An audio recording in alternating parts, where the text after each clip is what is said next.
where's the billions of dollars that people are paying to be on Trump's Board of Peace, where he's supposed to be the president of the Board of Peace for life? Nobody really knows. Yeah. Welcome to the Mona Charen Show. So glad you could join me today.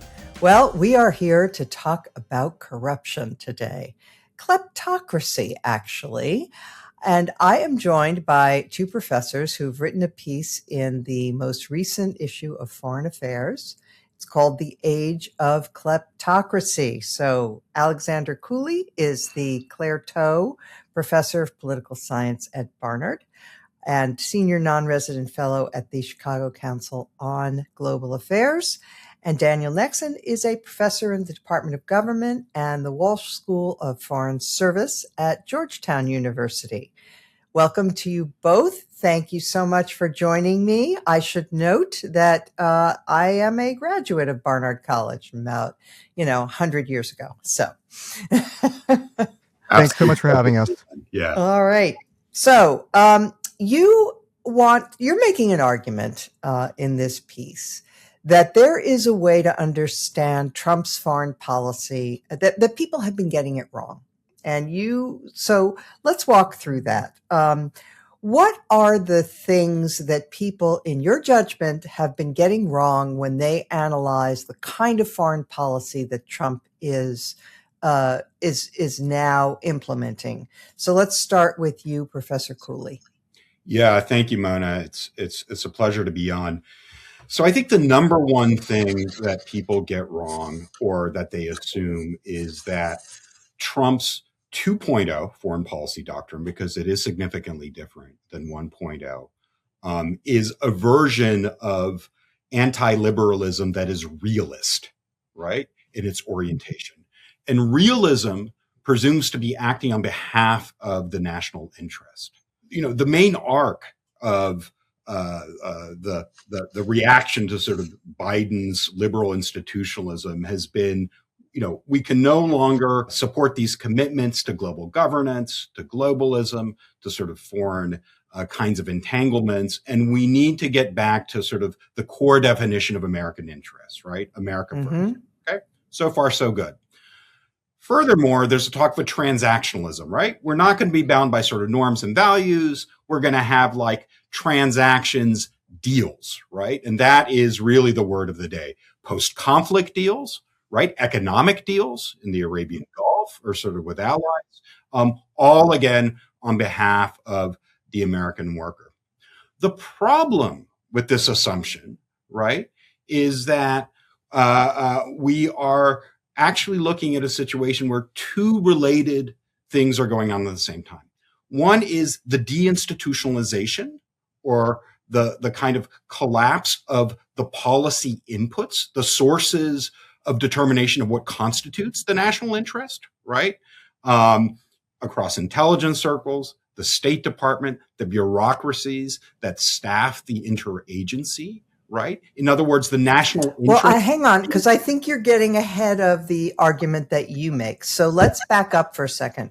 So we're going to dispense with the idea that this is hard-headed realism. Right. We're going to dispense with the idea that even I think you guys don't agree that it's some sort of ideological, fascistic or right-wing. Okay, maybe, but you call it. Basically, you're arguing, and maybe Professor Nexon, you can jump in here. You're arguing that this is really about personal enrichment for Trump and his cronies and family, and that's the best prism through which to understand the way he approaches all of foreign policy. Am I getting that right? Yeah, I mean, I think our overarching position is that Trump foreign policy in the second Trump administration is best understood as a fusion of really extreme right ideology with a kleptocratic or corrupt impulse.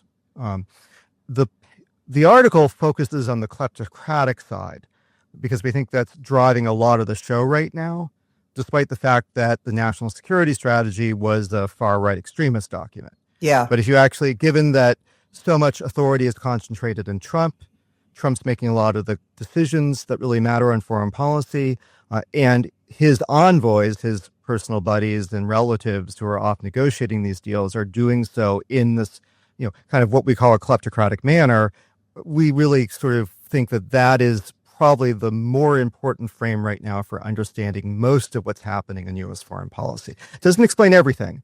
It doesn't explain why the Trump administration is supporting far-right parties and movements in Europe. It doesn't explain the behavior towards Cuba, for example.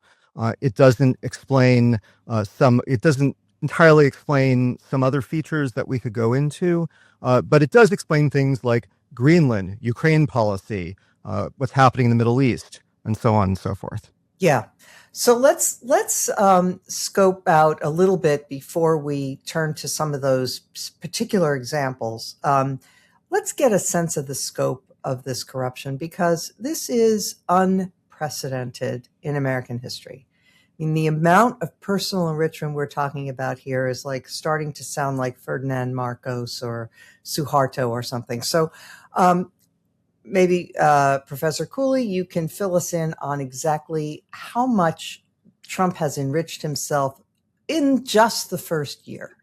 Yeah, so it's certainly by many estimates in the billions. It's qualitatively higher than the first Trump administration. And also, it's qualitatively different in terms of the sources of the income, right? So most of the benefits that went to the Trump organization and family of sort of Trump 1.0 was in the form of licensing deals related to the Trump organization itself, the real estate empire.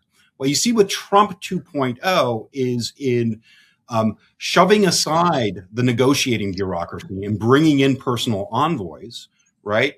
We see direct negotiations and the mix.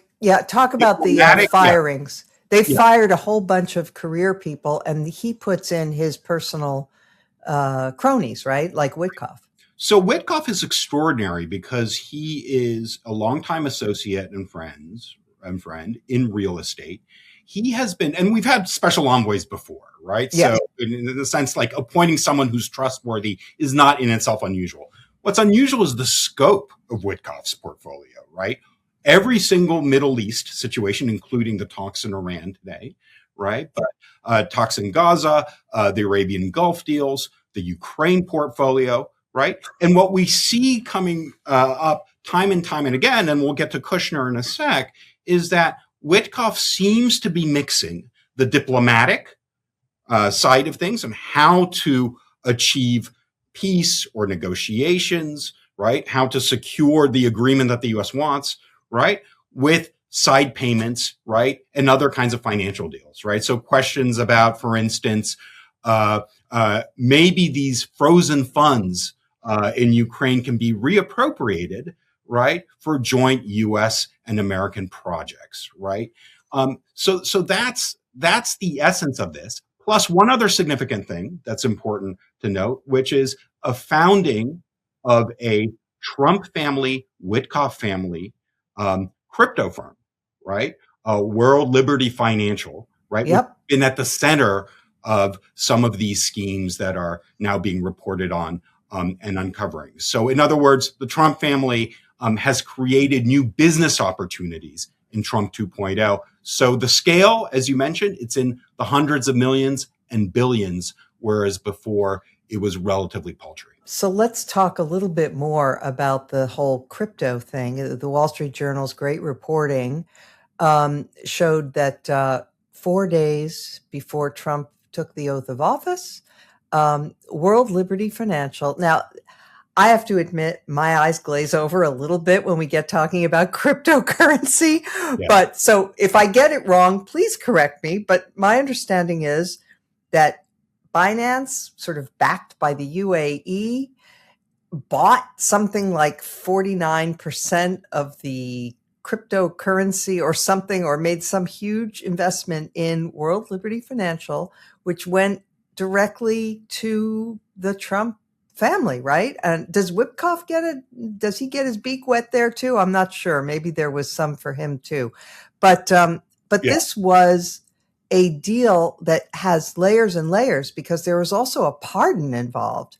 World Liberty Financial is a cryptocurrency business that was set up by the Witkoff family, including Steve Witkoff, and the Trump family, including Donald Trump. Okay. And one of the things that they deal in is stablecoin, which is part of this, I believe, is kind of allowed by the crypto regulatory stuff that Trump's doing and the Genius Act and things like that.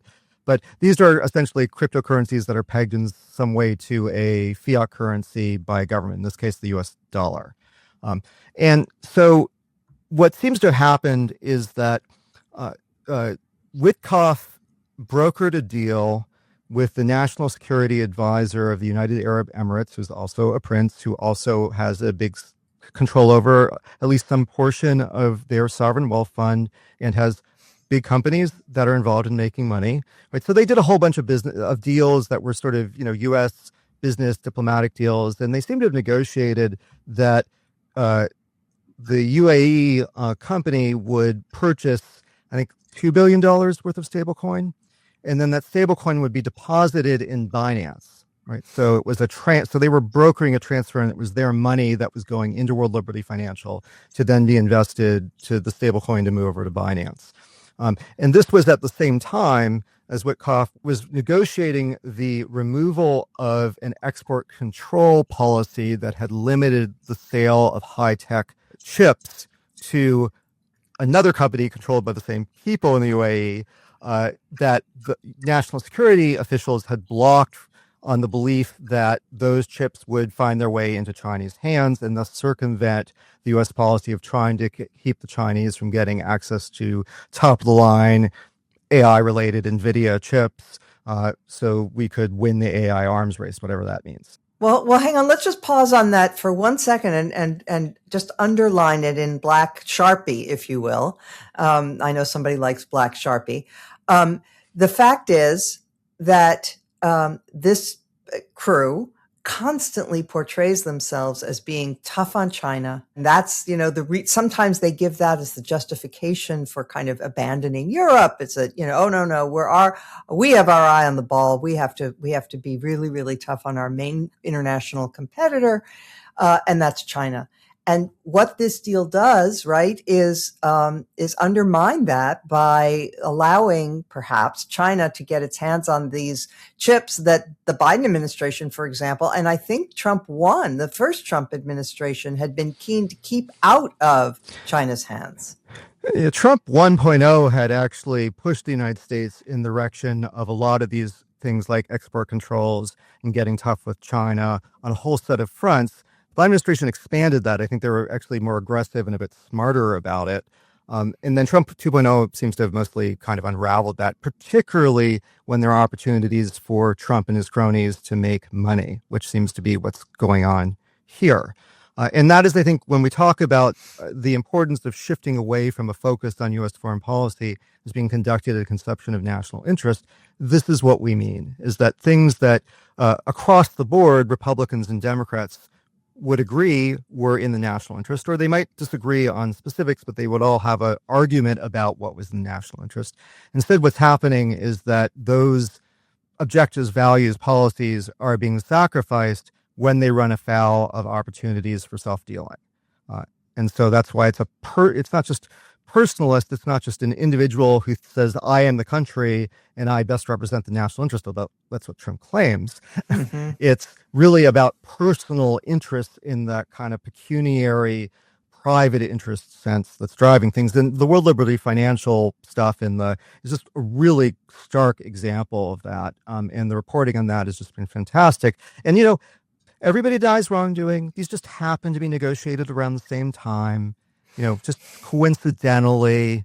And we had to overrule all of the bureaucracy and all of the professionals, but that's just because we know best and they're just the deep state and they don't understand things and they slow stuff down and they try to sabotage our agenda. In terms of the anti-China hawks and the great power competition paradigm that looms so large in the first Trump administration, one of the points that was made over and over again was criticizing China for exactly this kind of behavior, these insider deals, private payoffs. In fact, in a number of national security documents, there was criticism of strategic corruption being used by China and Russia, but we focus more on China, right, to buy off a lot of these rulers. It was in the Africa strategy.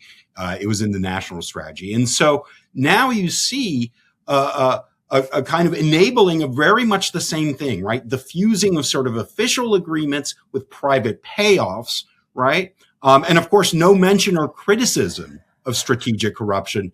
In fact, the dismantling of a lot of anti-corruption guidelines. Yeah, so I want to talk about the dismantling of the anti-corruption guidelines, but I mean, just to reflect on what you just said for a second, I mean, you could say that Trump 2.0, rather than battling Chinese style corruption, is simply emulating it, right? Is that too much to say?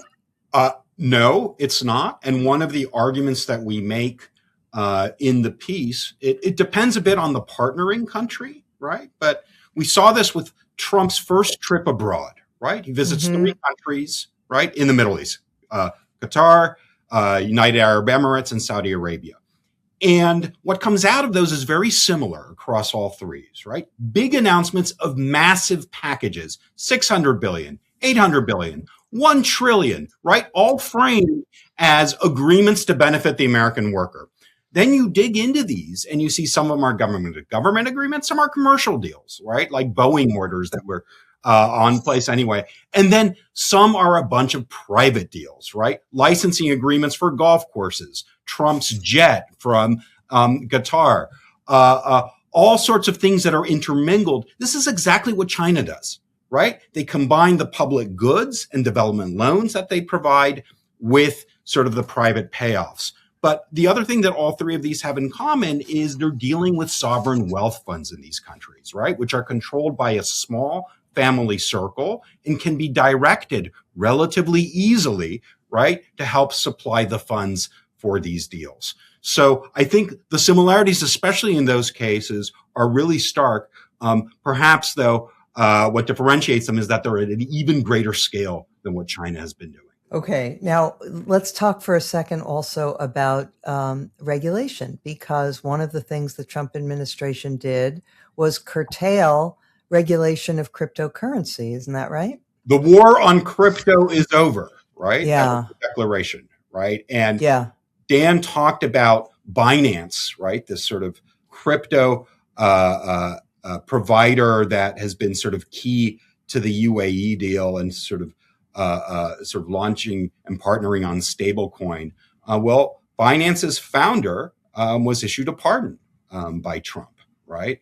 He had been sort of in jail, and the crypto industry in general, right, was the second largest backer of Trump, right, after sort of Elon Musk, right? So there's some institutionalized ties there. So I think, you know, the way to think about this is, you know, the president and his family members and friends are setting up a crypto firm, and then they are deregulating, right, oversight of crypto itself. And then they are also deciding, right, on withdrawing the criminal penalties for those already sort of convicted for crimes associated with crypto. Let's be specific, because this Changpeng Zhao, I guess, who was the founder of Binance, and let's talk about him. I mean, he was in prison for facilitating money laundering for, for criminals, including child molesters. And that's the guy that Trump chose to pardon. Yeah. And yeah. And the in the commentary, in the sentencing about all the things that he had done, where it's just, you know, very strong language about the nature of his crimes, right? So again, when we think about transactional politics, right? Because, you know, one of the things that we say in the article, like, all politics is transactional. All foreign policy is actually transactional, right? But I don't think a lot of people actually signed up to such, right, corrupt transactions. Well, I mean, you can say it's transactional between states. We give you this, you give us that. But this is about the personal enrichment of the president. That's a completely different. I mean, certainly it applies to countries in the Middle East, those principalities and so forth, where the public and the private are not divided, not separated at all. But at least in our society, that used to be the norm, was that, it wasn't about, and of course, Trump has just blown up so many norms, including not being willing to put his assets in a blind trust, or to agree not to, engage in self-enrichment. I mean, this is off the charts. So Binance had actually reached a settlement with DOJ. It wasn't just, sort of Zhao, right? They'd reached a $4 billion settlement. And Zhao himself proclaimed that he felt liberated after sort of, Trump sort of pardoned him.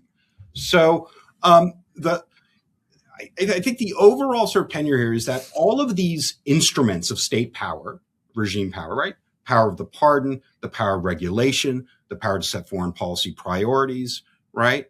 The power to sort of bring in envoys are being wielded right now, right? Yeah. And, in the foreign policy domains in ways that they're being combined that we just haven't seen before. And we don't know. You say in the piece that, a lot of this is still somewhat, well, at least some of it is opaque, because they haven't been transparent about the nature of these deals. So there could be tremendous payoffs going on that we still haven't been able to discover. Yeah. Oh, certainly. I think it's really important to contextualize some of what we've seen with Trump in a broader, in sort of what's been happening in the global economy over the last few decades. Okay. So let's talk about crypto for a second. I know there are a lot of people who love crypto, but it basically has two purposes. It's a speculative investment. It's tulips, but with a lot more money behind it. And it is a way to evade laws. Yeah. So it's the favored medium of exchange for North Korea evading sanctions, for, as you say, international trafficking rings, for people who are doing illicit drug transactions, because of it's difficult to trace and all that sort of thing. And it's become a very, obviously there's a lot of money flowing into the crypto industry over the last, 5-6 years. And that money has come back and really flooded American politics. So the Genius Act, the law that deregulated a lot of this and that opened the door to even more crypto, part of the reason that passed was that the crypto industry not only supported Trump, but they dumped money into races. So Sherrod Brown probably lost in Ohio because of a last-minute dump by crypto money into Ohio. And in my state, Maryland, both Democratic nominees were contending for the Senate seat, came out in favor of pro-crypto policies because they were afraid of money being dumped against them in the primary, right? And I was super disappointed with that. And so crypto is, this medium that facilitates money laundering, cross-border transactions that are illegal in an environment where that's been pretty robust for a while anyway, using things like shell companies and other international real estate deals and other kinds of laundering. The second aspect of that is there's a geopolitical context to this, which is that a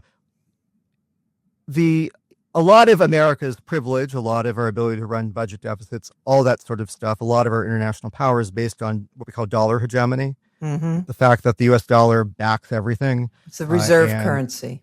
Yeah, it's a reserve currency, but it also denominates a lot of things. So a lot of trade, you convert into dollars, that sort of thing.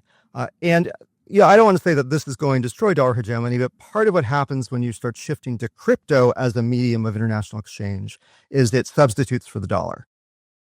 And so if you are interested in fact, some of the tech bros, like in their utopian right-wing dreams, they want to destroy dollar hegemony because they see that as sort of, liberal international order state. We need a network cities thing. And so there are ways in which these policies are potentially really detrimental to American strategic interests, both at the level of our ability to prevent illicit, corrupt, sanction evasion, all that sort of stuff, nth level of long-term U.S. structural power. Mm-hmm. And, I think it's interesting because crypto has emerged as kind of one of the pockets of what we might call now American oligarchy in its relationship with politics and the regime. And there's a lot broader going on about international corruption and Trump's long-standing ties to this, but I think it's important to sort of not view this stuff as all kind of, it's just self-dealing. The geopolitical implications of this stuff are fairly far-reaching, just like the geopolitical implications of destroying and ceasing to enforce American anti-corruption laws and efforts also have these broader implications for how the U.S. wields power through sanctions, through anti-corruption measures, and also for our domestic politics. Let's take a minute and talk about quince. It is still really cold. I know some of us, myself included, are ready for this really tough winter to be over, but it isn't over yet. There's still snow outside, which is why I am delighted to curl up in my quince cashmere sweaters. I will admit I went a little heavy this year. I did get more than 2 of these beautiful sweaters because they are lightweight cotton cashmere and they are perfect for either just wearing over a t-shirt or layering over a nice collared shirt so that you get a more professional, polished look. Quince works directly with safe, ethical factories and cuts out the middleman. So you're not paying the markup, and so you get quality goods at a great price. They use 100% European linen, for example, so their cotton poplin is crisp and holds its shape. Looking forward to that in the springtime. Cotton poplin sounds great. Quince clothing is consistently rated 4.5 to 5 stars by thousands of customers. Real people wearing these pieces every day and actually loving them. So, stop waiting to build the wardrobe you actually want. You don't need a closet full of options. You need pieces that work. Right now, go to quince.com/Mona for free shipping and 365-day returns. That's a full year to wear it and love it, and you will.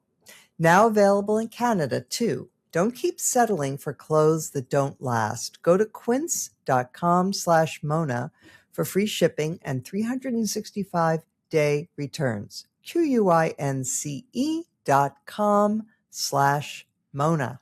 Let's do a quick review of the ways in which this administration, Trump 2.0, has dismantled a lot of the regulatory apparatus for fighting corruption. So one thing that you mentioned in your piece and that I've also written about was that they announced early on in the administration they would no longer enforce the Foreign Corrupt Practices Act, which is, they claimed, oh, well, this was putting American companies at a disadvantage. But talk a little bit about that. What are the implications of that?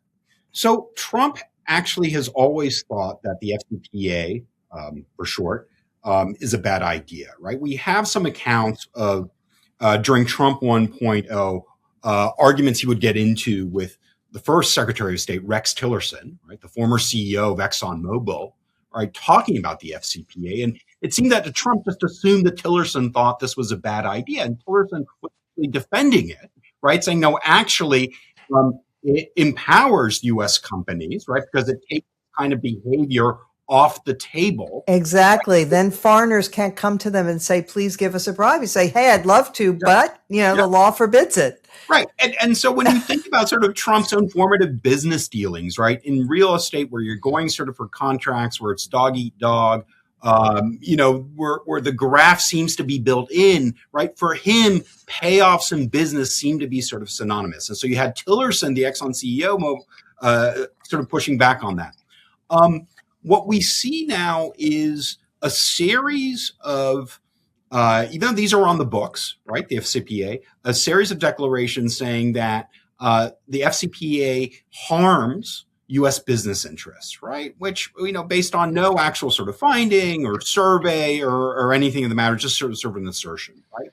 The reconstituted guidelines from the summer that came out that were announced, right, said that FCPA enforcement now should be narrowed to focus on transnational criminal organizations, right? Which is sort of kind of weird because if an organization is a criminal organization, they're already illegal, right? Exactly. And they're engaged in sort of illicit kinds of behavior. So this is being interpreted as, we'll pretty much turn a blind eye to kind of standard routine bribes and so forth.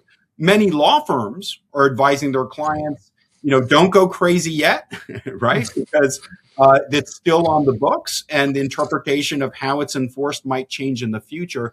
But clearly this is an attempt to shift the norm, right? That was very anti-bribery of U.S. companies overseas. Yeah. We should also mention that Trump appointed another one of these personal envoys. He appointed Tiffany Trump's father-in-law, Massad Boulos, as envoy to Africa and also for Arab affairs.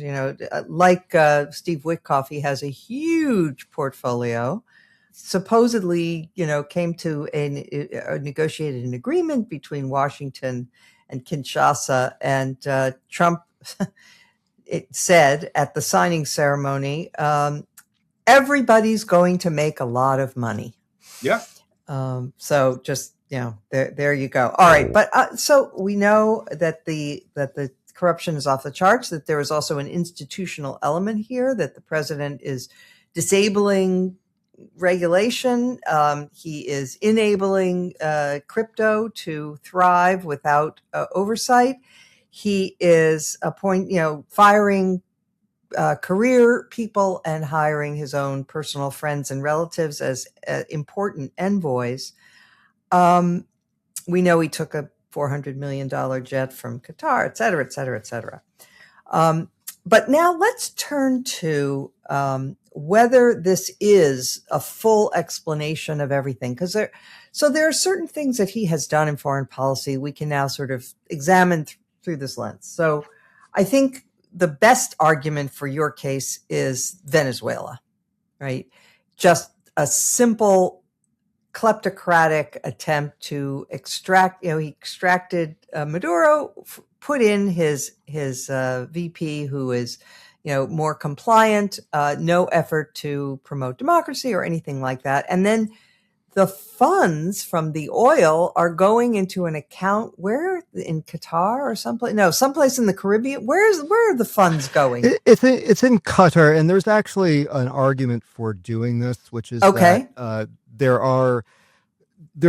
Venezuela owes a lot of money to creditors and to people whose property was expropriated, say in nationalization. There are a lot of claims on Venezuelan assets in the United States. So there is an argument that you don't want to park this money in the United States, because then it would be, people would come after it through the judicial system. And if you really want to use this money to rebuild Venezuela, then you would want it in Qatar. The interesting thing there is that the people who are bidding and getting contracts for the Venezuelan oil seem to be big donors of Donald Trump, well-connected, some not exactly your top shelf American petroleum firms, So, in a sense, yeah, there's a justification, but, at the end of the day, it seems like with this administration, if you put things out of regulatory reach, and then there's what is happening with the money. Where's the slush fund?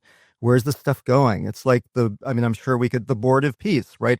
Where's the billions of dollars that people are paying to be on Trump's Board of Peace, where he's supposed to be the president of the Board of Peace for life? Nobody really knows. Yeah. I think the trading firms that Dan is talking about, and we finished the piece actually before Venezuela happened. And then we made a pitch, hey, can we include this? And we got to cut it off. Okay. But the oil trading firms, right, who are in on these deals have been accused of bribery in Latin America before, right? So there's an actual record there. They've actually admitted to scandals involving illicit payments. So again, this is out in the open, and I would just say, just the optics of this have almost become normalized in a sense. Yeah. Personal operation that then leads to sort of no bidding sort of set of contracts to all trading firms to create accounts overseen by who in Qatar. This is so out of the realm, all right, of what was considered normal, and it's actually been quite rapidly normalized. Now, I think somebody could make an argument that, yes, there's a tremendous amount of self-enrichment, yes, huge corruption, and self-dealing is a big motivator in Trump's foreign policy, but it doesn't explain everything. Well, you said that in the earlier, Professor Nexon, but you could make a very good case that there is also the element of right-wing Christian nationalist motivations. So, the relationship with Hungary, the relationship with Bolsonaro, those kinds of things are not, they do. And the fact that Trump sent his vice president to go, bolster the AfD in Germany and so forth. Not a clear economic motive there. That does seem ideological. What do you say? Yes. I mean, I think first of all, so the way that I've tried to make sense of this is basically this way. Trump is a demagogue. I think he holds, he's a demagogue in the reactionary populist mode, right? So he holds a lot of beliefs that are consonant with really far right ideology, but I don't think he's fundamentally that ideological. And I think what's happened is that for various reasons, including the fact that he is a demagogue who will demagogue on the right-wing side of things, he has become a magnet for and attracted and been surrounded by and glommed onto by a whole lot of genuinely really far-right extremist players, Bannon, Miller. I think there's a debate, we can debate about whether J.D. Vance is just an opportunist, but he sounds to me like he's a true convert. Yeah, me too. And it doesn't matter in the end. If he says what he says, it doesn't matter what's in his heart. And so they've been completely unfettered in this administration. We saw some elements of this in the first administration where you had U.S. ambassadors playing footsie with the AfD or weighing in on the side of, far-right parties in the Netherlands, or you had the Trump administration putting its thumbs on the scale in the presidential election in Poland in favor of law and justice, not the most recent one, but the one before that, which may have, helped yet again law and justice get over the top on the presidential side. So you've seen all of that kind of behavior. I think those people, they love Hungary. They also like Putin's Russia because they see it as a bastion of, anti-wokeness, cultural conservatism, natural hierarchies of gender, race, et cetera. There's that interesting kind of backstory we get into there. We've written about this actually in our 2020 book. But so I think those guys are genuine ideologues. And I think that they are connected and have been for a long time by a transnational far-right exchange of ideas and personalities and cooperation that we've seen in CPAC for many years, that we've seen. I mean, we could go back to like the Breivik manifesto. This is the guy who tried to blow up parts of Oslo and massacred a bunch of Labour Party youth at a youth retreat. Breivik's manifesto was full of American far-right talk radio. And there's been the circulation of this stuff for a very, very long time. And if you really want to talk about American far-right extremism, you're really talking about something that looks more like the French New Right in terms of its beliefs, which is a neo-fascist position, right? So I think that's doing a lot of work. And I certainly think that when Miller and Vance and others are involved and they're unconstrained, those are the policies they pursue. But I think what it is it's been synergized with Trump's own and Trump's family's penchant for self-dealing, right? For their desire to do corrupt shit, to put it I don't know if that is what the rating of this program is, but to do corrupt stuff. And so one of the things that we do speculate in the article is like what would happen if Trump leaves the scene and you get people who are less corruption, more ideological. However, and this is maybe where Alex can chime in, or maybe you have some additional stuff. This synergy is not at all unprecedented. Every single one of the kind of dominoes of the far right far-right movements that have subverted either unconsolidated or consolidated democracies, from Russia to Hungary to Israel. All of those have also been full of corruption. Yeah. And it's probably not an accident that that's the case. And part of the reason is that if you are stealing money from your people, being able to blame vulnerable others is a good way of distracting from that, or justifying, yeah, he's corrupt, but he's sticking up for Russian interests, or he's sticking up for Hungary. That's part of it. And part of it is the corruption becomes a mechanism for dismantling democracy, for consolidating the media and all that sort of stuff, that allows you to undermine democracy within, to still have elections, but not have them be free and fair. Another reason is I think that fundamentally the ideologues don't really mind this stuff, because it's just like powerful people getting money, and that's kind of consonant anyway with what they think should be happening in the first place. Yeah. There's a partnership to destroy institutional checks, right? I mean, I think that's the way to view it, and partnership of convenience, and then you actually see the fusion of it in a lot of these European cases, right, where the AfD does get a lot of secretive money coming in from the Kremlin, a lot of support. We saw what happened with Marine Le Pen. Absolutely. The two tend and in Great Britain. That's right. And also questions about who was funding, Brexit, those campaigns. So the movement of money can serve both purposes at the same time. It's easy to focus on, and we did in that book I mentioned, focused on Russia's efforts to inject itself into the far-right transnational network ecosystem. There's a lot of American dark money also floating around here. The New York Review of Books ran a report some years ago that Mercer money was flowing very heavily into far-right movements in Europe. So it's all interconnected. Yeah. And it's all enabled by essentially the deregulation of flows, by the ability to launder your campaign contributions, and which is related to your ability to launder, the money you've ripped off from your people and you're sending into British real estate. You can divert some of that to fund Brexit pretty easily. Yeah. And that's when we sort of think about, okay, how should we think about this in a global sense? That's why actually the anti-globalism isn't actually a good label for Trump, right? There are certain people in the administration who are anti-globalists, right? And supporters, right? Steve Miller, of course, Steve Bannon. But Trump himself is a different kind of globalist, right? He's a globalist who believes in these partnerships, in the fusing of the personal and the diplomatic, right? He believes in not stigmatizing or not sanctioning, right?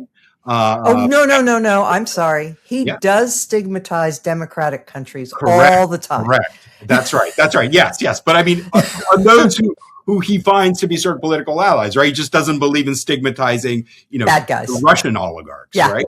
Yeah. So I think there's a different kind of globalism here, right? If you want to call it global oligarchy, maybe that's a more appropriate label. And again, I think this part of it has gone under the radar. A final data point here are the Trump cards, right? Here we are sort of offering sort of U.S. citizenship for purchase, right? While we're having now all of these sort of deportations and talks to sort of, denaturalize campaigns. And then citizenship is for sale, presumably if you have the millions of dollars. And again, these are schemes that had fallen out of favor precisely because they were enabling money laundering, corruption, in places that had adopted golden passports and golden visa programs. So let me raise one matter that is a little bit hard to fit into this scheme, and that is Iran, where we are currently looking at the president seeming, the guy who, ran against forever wars, et cetera, Middle East entanglements. It was a disaster. It was the worst thing ever. And now he has assembled this huge armada. Apparently 1/3 of the U.S. Navy is now parked around Iran. With the accompanying hardware from other services, et cetera. So he is really threatening and saber rattling. And why do you imagine he is doing this? What's your analysis of what's going on here? So I teach a course on empires that actually, it's a Star Wars focused course, but it's really about empires and imperialism. And we were talking about personalism because one of the themes in Star Wars is that the emperor is running a personalist regime but with an intact bureaucracy. And the students we're talking about this, and the best answer we come with is we have no idea. Like, they haven't actually explained why they're doing this in any way that makes sense. So I would say that there are these theories floating around, but they're just theories. They're armchair psychology, right? That maybe he gets really excited by what happened in Venezuela. He loves, he's like, I can use force, and I can be the big dog and all that kind of stuff. And so maybe there's some of that. Maybe there are clearly long-term very strong anti-Iranian sentiments in corners of people who are in his advisors, right? Iran's always been one of the big boogeymen, right, on the right. And so maybe there's some of that. I think that it's better. It wasn't just on the right, I would say. I mean, the Clinton administration and others, Obama, they were not pro-Iran. Well, Obama did try to do that. He's trying to kind of reconstruct the Middle East through the JCPOA. Sure. I think you're right. I mean, obviously, the U.S. foreign policy has been hardline on Iran for since the revolution. Yes. There's no question. And they're exactly right about that. But I was thinking back to McCain's bomb Iran joke, anyway. But the key thing I would say here is that I rather than sort of try to focus on why, because I think at the end of the day, there will be no rational reason for why we start bombing, is that this is a consequence of the intense personalization of power and the breakdown of the American normal foreign policy and military planning process, right? The normal national security process. So when you get power concentrated very heavily in the hand of a single individual who is surrounded by people not because of competency, but because of loyalism, you get all sorts of very predictable dynamics. Think about how Putin miscalibrated very badly in Ukraine.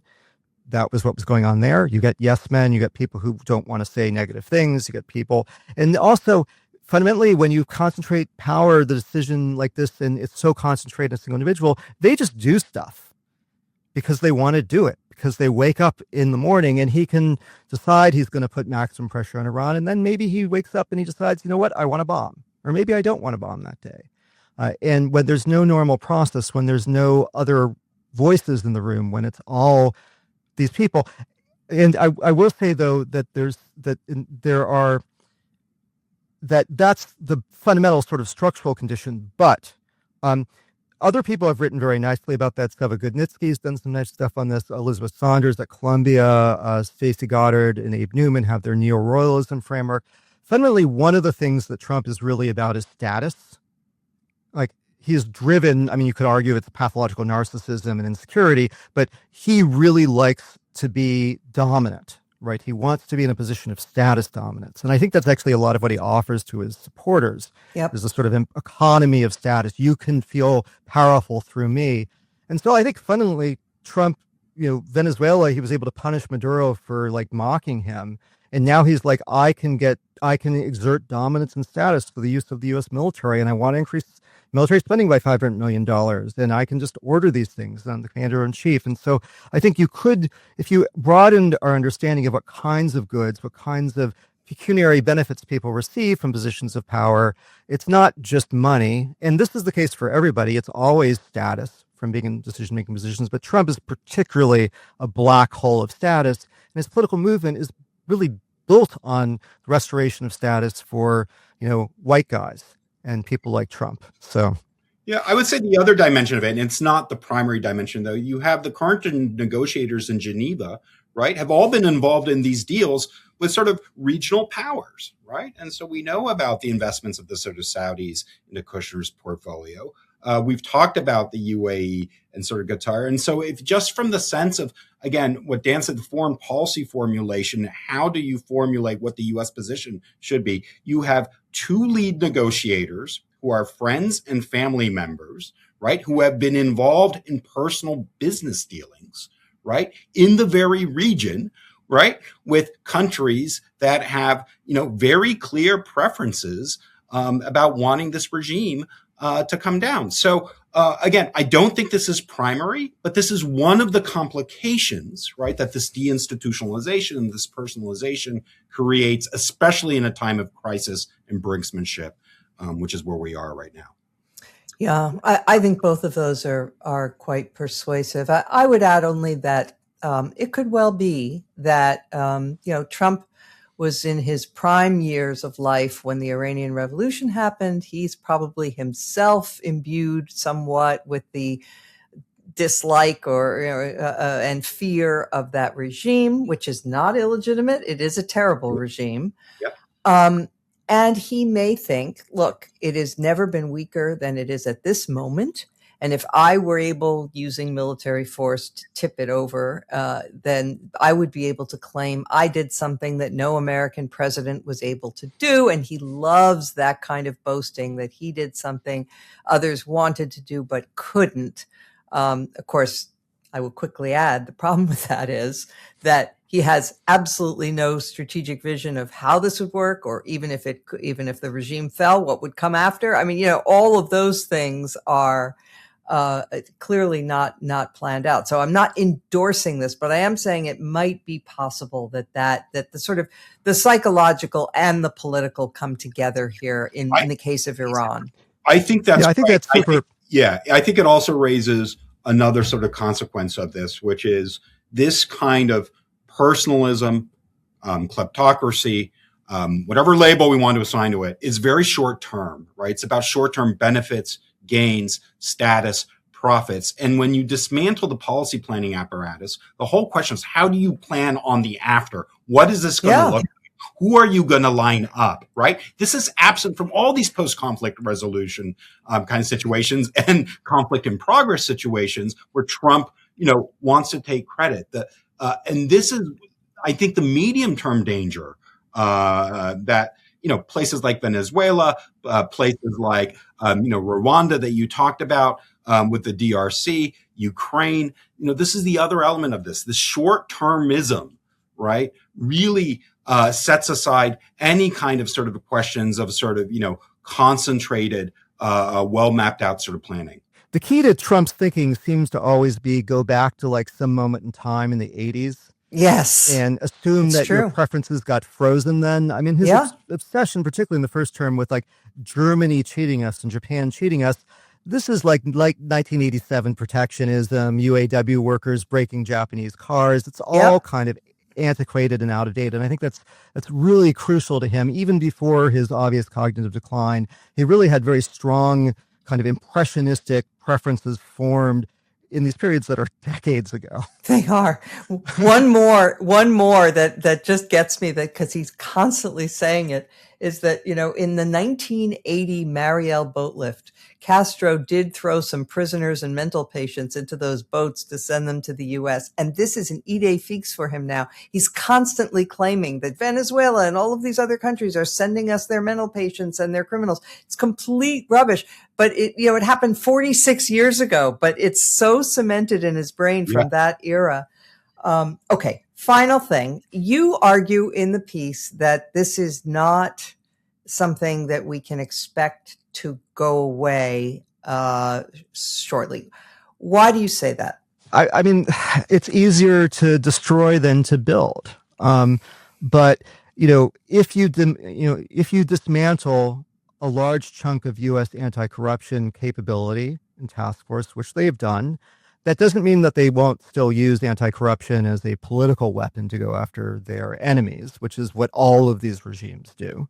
But if you dismantle all of that, if you drive people out of the bureaucracy, if you dismantle these processes, you have to build them back up. You need to rebuild human capital and expertise and processes. You need to convince people that they're good people, that they should go back in and serve their country, and that they're not going to get fired in 4 years. And so there's that element of that. There's also the broader kind of institutional element, which is really, I mean, I could get very I could get very macro about like the end of the current American Republic. But fundamentally, what Trump has shown is that you cannot enforce the laws on the executive branch. No matter how much Congress legislates that you have to have this national security process, or how much they legislate that an agency like USAID has to exist and do things, no matter how much that's in the law, there is nothing to prevent a president from dismantling, demolishing it. There's nothing to prevent a president. I mean, as long as we have Trump v. US, there's nothing to prevent a president from doing every illegal thing he wants under the cloak of diplomacy or the use of force. I mean, we just don't have any of those checks anymore. And once you see you can do it, there's nothing to stop the next president from doing it. Yeah. And so I don't really know where we are. So that is, I think it's really bad. Yeah. Yeah.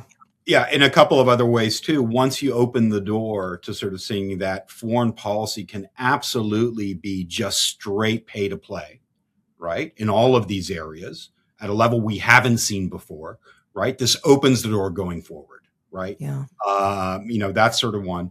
And then the credibility here is really important too. How are you going to convince good professionals to come back in, right? It's the same problem Department of Justice will also face, or having lost so many sort of personnel. So building this up is important. And I want to end on a note that might seem strange for the argument that we're making. I actually understand and I sympathize with many people out there who weren't necessarily Trumpists, but who start talking about, well, the system needs reordering. It needs to be shaken up. It needs change. And unfortunately, the change we got, right, this in the name of sort of anti-liberalism, right, was sort of shaking it up, but like shaking everything up. It was destruction. It wasn't sort of rebuilding with a set of carefully kind of calibrated, more representative or more of our time kinds of institutions, mechanisms, or fora. And so I think it's a double problem, right? Like, yes, we needed alternatives or a roadmap to evolve to go on to the next sort of phase of the world order. But what we have now has just been sort of deeply corrosive to all aspects of sort of international sort of governance and problem solving. Yeah, I want to push back on that, if that's okay. Yeah, sure. I think the U.S. state was working remarkably well. I think our bureaucracy, all things considered, because bureaucracy doesn't have pathologies, was doing an excellent job of things like securing public health. We could set aside, COVID was a mess, but that was also a leadership problem, right? But it actually, in the end, we did pretty well, all things considered. It was doing a really good job on food safety. It was doing a really good job on a lot of regulatory issues. There were problems, like, for example, the regulation of the airline industry and of airline manufacturing. But a lot of these problems were examples of places of regulatory capture or where regulatory authority had eroded, right? Where we weren't actually doing the legal, rational, bureaucratic thing. I think our national security apparatus was really good at its job.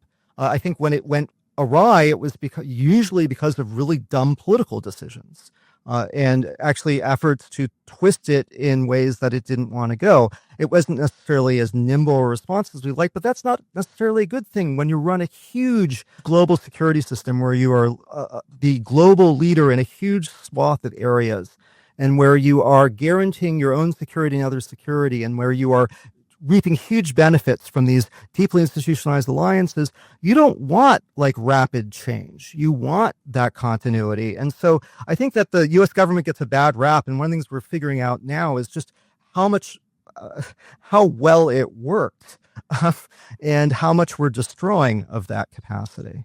Yeah. And, I agree with that in general. I think I'm just trying to be charitable to those who sort of say, how could you make the global international system, right, more responsive? And just this kind of, shaking things up, changing things has become synonymous, right, with this complete shattering of institutions and norms. That's the direction that Trump took it in. Yeah.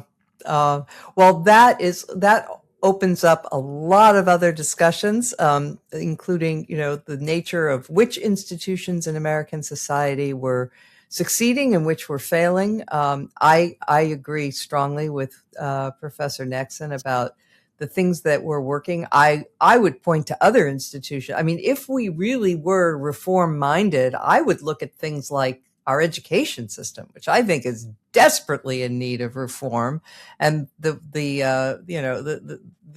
obstacles to kids in the bottom fifth quintile succeeding in this country are pretty bad. A lot due to a poor education bureaucracy.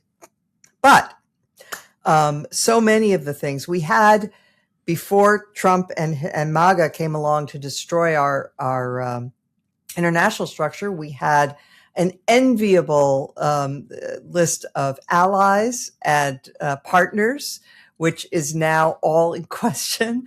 We had the world's reserve currency, which gave us economic strength.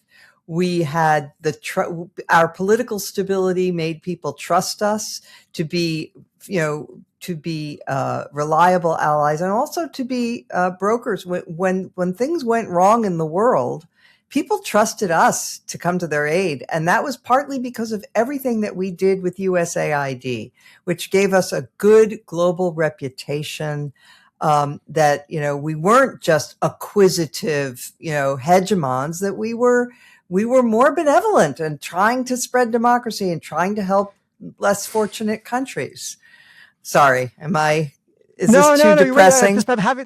I'm having flashbacks. 2 years ago, I was in conversations with people about how the problem with USAID, 2 years ago, I was in conversations with people about how the problem with USAID was that they didn't brand well enough, that people didn't know it was didn't know it was us. States, while China had from China on everything. Yeah. So the problem wasn't, the problems we were talking about were how do we leverage this better, right? How do we establish the American brand better? Not how do we, destroy it.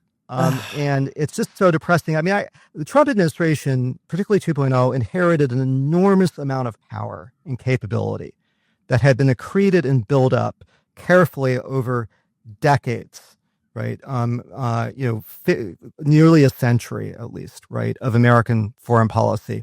And that was built on complex systems that, there were huge problems, our defense industrial base is a mess, et cetera, but we're building complex systems that required huge amounts of expertise to run, and which gave us this leverage, our sanctions power, our military capabilities, all of these things. And it's treated all of these things like they're just they're found objects that it can wield, and they will always be there. And you can't, and yet it's wielding them and using them in ways that are undermining the very basis of those capabilities. And it's doing it for the dumbest reasons. And it's so depressing for people in our line of work, because I want to have debates with neoconservatives or with restrainers about U.S. grand strategy. I want to have debates about, should we be deployed in the Middle East? Should we should we pivot more to China or less? Things like that. Those are important debates. I don't want to be having arguments like, should we tear up alliances on a whim? And should we threaten to invade give Greenland. away Ukrainian territory? Right. Yeah, threaten to invade Greenland because it's big on the Mercator projection, and Trump will then go down as having added territory. It's just the dumbest possible reasons, and it's so depressing. Yeah. All right. Well, we have to end on a slightly happier note, and so let us be aware that the American people still their capacity for disgust is now being tapped.